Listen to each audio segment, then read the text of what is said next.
24 décembre. De l'Évangile selon saint Luc. Toi aussi, petit enfant, tu seras appelé prophète du Très-Haut. Tu marcheras devant à la face du Seigneur, et tu prépareras ce chemin. Donc donner à son peuple de connaître le salut par la rémission de ses péchés.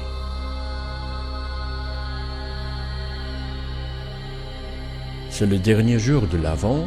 Ce soir, nous fêterons la naissance de Jésus. Mais avant que cela n'arrive, Zacharie, père de Jean-Baptiste, chante l'hymne de louange à Dieu, Benedictus. À la fin de cet hymne, Zacharie dit que Jean-Baptiste va annoncer la venue du Fils de Dieu. En lui, le salut est venu dans le monde parce que, en lui, s'accomplira le pardon des péchés.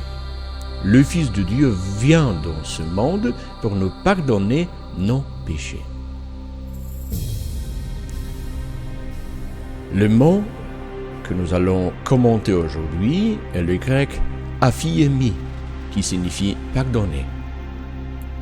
Cependant, cela peut aussi signifier chasser, se débarrasser de quelque chose, expulser, jeter, libérer.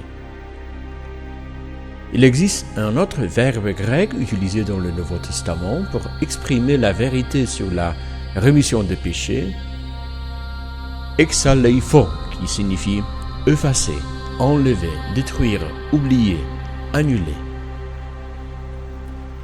Ces deux mots veulent montrer ce que Dieu fait de nos péchés. Quand Dieu dit « je pardonne », il enlève vraiment les péchés, il les efface pour qu'ils ne soient plus. À cette époque et dans cette culture, le mot était le plus souvent écrit sur papyrus. Une encre spéciale a été utilisée pour écrire sur papyrus.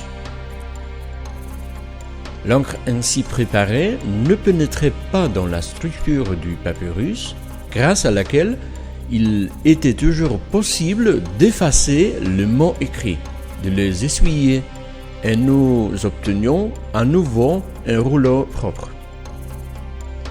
Dans le cas de documents officiels, pour invalider un document donné, il suffisait de le rayer, d'y écrire la lettre grecque chi, l'équivalent de notre X, qui signifie que le document était invalide.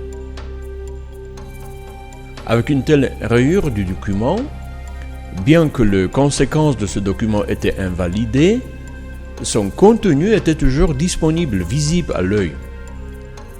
Il n'a pas été effacé, nous pouvions le lire.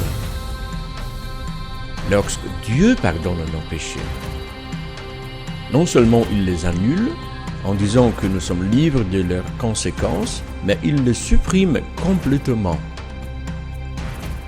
Le pardon des péchés est plus que simplement se débarrasser du péché.